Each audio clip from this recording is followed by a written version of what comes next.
날마다 나를 살리는 큐티 이성호 목사입니다. 오늘 큐티 본문은 사무엘하 13장 20절에서 29절까지입니다. 주의 말씀으로 하루를 시작하게 하시니 감사합니다. 오늘도 주의 말씀과 동행하는 한 날이 되기를 소원합니다. 말씀해 주시옵소서. 듣겠습니다.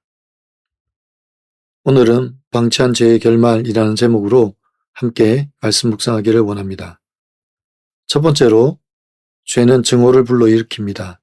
암논이 다말과 동침한 후에 그의 집에서 쫓아내었습니다. 그리고 다말은 처녀들이 입고 있던 채색 옷을 찢고 죄를 덮어쓰고 집으로 돌아옵니다. 이 사실을 알게 된 오라버니 압살롬이 다말을 자기 집에 데려옵니다.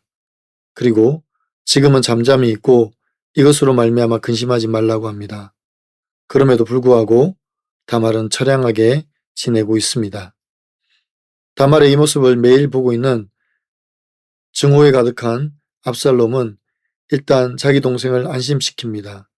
그리고 그 마음에 증오를 품고 복수할 계획을 세웁니다. 21절과 22절입니다. 다윗 왕이 이 모든 일을 듣고 심히 노하니라. 압살롬은 암논이 그의 누이 다말을 욕되게 하였으므로 그를 미워하여 암논에 대하여 잘잘못을 압살롬이 말하지 아니하니라고 합니다. 다윗 왕이 이 모든 일에 대해서 듣고 심히 노합니다. 그런데 이 일에 대해서 아무 조치도 취하지 않습니다. 그러면 다윗은 왜 이 일을 듣고도 아무런 조치를 취하지 않았을까요? 다윗은 암논의 범죄로 말미암아 자기가 행했던 바세바 사건을 떠올렸을 것입니다.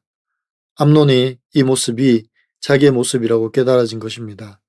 그래서 다윗은 자기의 부끄러움 때문에 암논을 징계할 수가 없었습니다.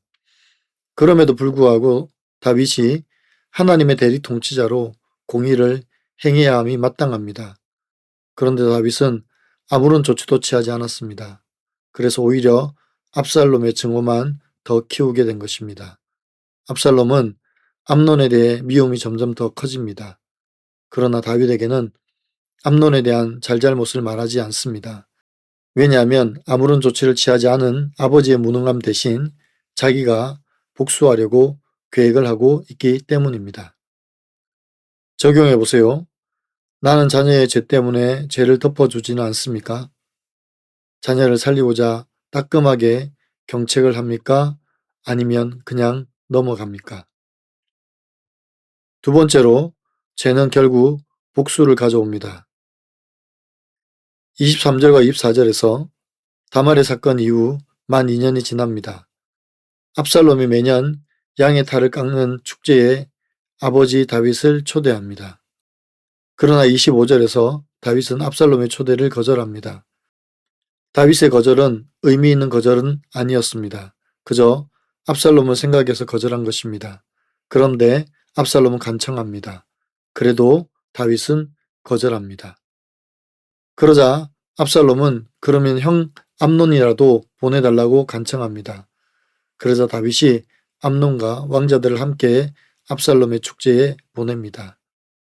비록 1년이라는 시간이 지났지만 이 초대가 복수의 초대라는 것을 다윗은 깨달았어야 했습니다. 그런데 다윗은 세월이 지났다고 생각을 해서 의심 반, 믿음 반으로 암논을 압살롬에게 보냅니다. 이처럼 다윗의 무지가 압살롬으로 하여금 피해 복수를 하게 하는 계기를 만들어 주었습니다. 그래서 문제아는 없고 문제의 부모만 있다고 하는 것입니다. 28절과 29절에서 압살롬은 암논에게 복수를 하기 위해서 자기 종들을 준비시킵니다. 축제가 무르익어 모두가 술에 가득했을 때 암논을 쳐서 죽이라고 했습니다. 그러자 종들이 압살롬의 명령을 따라 암논에게 행했습니다.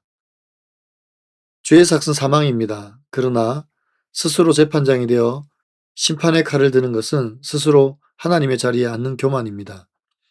나의 옳고 그름으로 세우려는 정의는 결코 하나님이 원하시는 정의가 아닙니다. 모든 심판은 하나님께 맡겨야 합니다.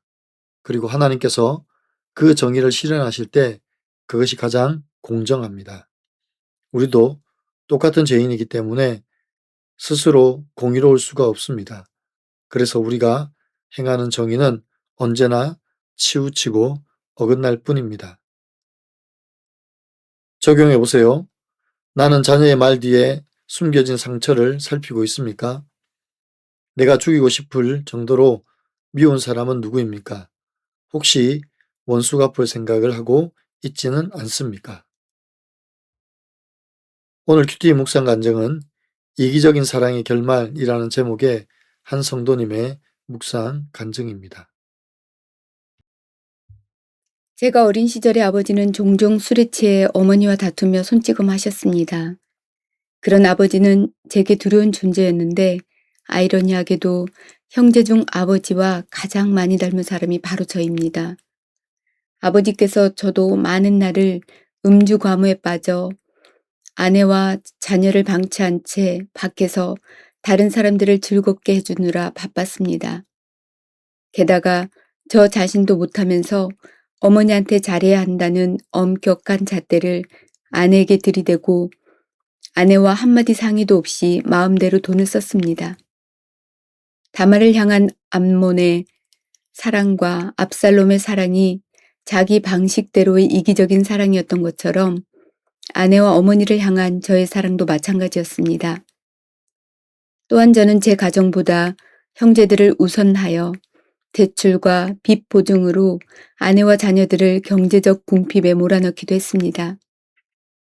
그러다 스스로 심판자가 되어 암논에게 복수한 압살롬같이 저도 부모 형제와 저의 관계가 불편한 이유가 아내 때문이라 결론짓고 자녀들과 외국에서 지내고 있던 아내와 이혼하기로 마음먹었습니다. 이후 아내가 해외 생활을 정리하고 5년 만에 귀국하자 그때부터 아내와 별거하며 이혼을 위한 법적 절차를 밟았습니다. 이것이 제 이기적인 사랑의 결말이었습니다. 그런데 이혼 조정 기간이 끝나갈 무렵 아내가 제게 한 가지 부탁을 했습니다. 교회 소그룹 모임에 함께 참석하자는 것이었습니다. 처음에는 이게 아닌데 하는 생각이 들었지만 매주 예배드리고 소그룹 모임에서 삶을 나누며 양육 훈련도 받았습니다. 그러자 자기 주장만 하고 내 뜻대로 행하던 죄를 인정하게 되었고 회개의 눈물을 흘리는 인생으로 변화되었습니다. 저 같은 죄인을 살리시고 가정을 지켜주신 하나님 감사합니다. 저의 적용은 이제라도 아내와 자녀가 우선임을 잊지 않겠습니다. 돈 문제가 있을 때 아내와 소그룹 지체들에게 먼저 묻고 결정하겠습니다.입니다. 사랑하는 성도 여러분, 암논은 자기의 정욕을 이기지 못하여 다말에게 씻을 수 없는 상처를 줍니다. 그러므로 말미암아 다윗의 가정에 피바람이 불어오게 됩니다. 암논의 제약을 한 다윗은 아버지로 아들을 징계해야 마땅합니다. 그러나 암논의 죄를 보는 순간 자기의 죄를 보게 되고 오히려 다윗은 무능해졌습니다. 그러나 압살롬은 복수의 때를 기다립니다. 결국 압살롬은 2년 후에 암논에게 피해 복수를 합니다. 마치 자기가 재판장이 된 것처럼 이 사건을 종결지으려고 했습니다. 그러나 이것이 얼마나 교만한 일인지 모릅니다. 결국 다윗의 가정에 피바람을 몰고 왔습니다. 다윗의 무능함과 하나님의 심판을 두려워하지 않는 압살롬이 만들어낸 작품입니다. 혹시 저와 여러분은 어떻습니까? 내 잘못만 들여다보고 자녀의 잘못을 보지 못하고 있지는 않습니까? 나만 회개해야 할 것이 아니라 내 자녀의 죄도 함께 회개해야 합니다. 그럴 때 믿음의 가정을 든든히 세워갈 수 있습니다. 기도드립니다.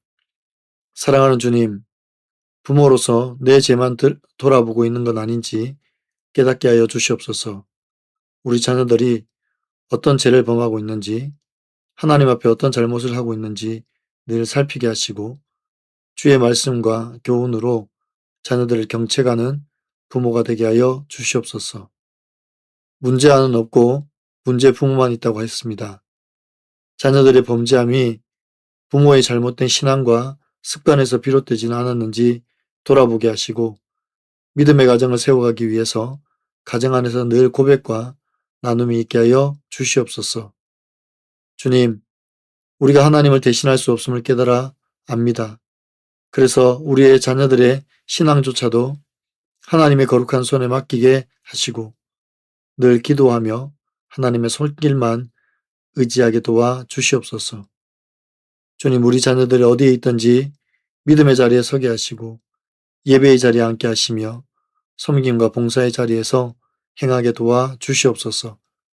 그래서 세상의 빛과 소금으로 날마다 승리하게 도와 주시옵소서. 다시 한번 우리의 자녀들을 주님의 손에 맡겨드립니다. 우리 구주 예수 그리스도의 이름으로 간절히 기도하옵나이다. 아멘.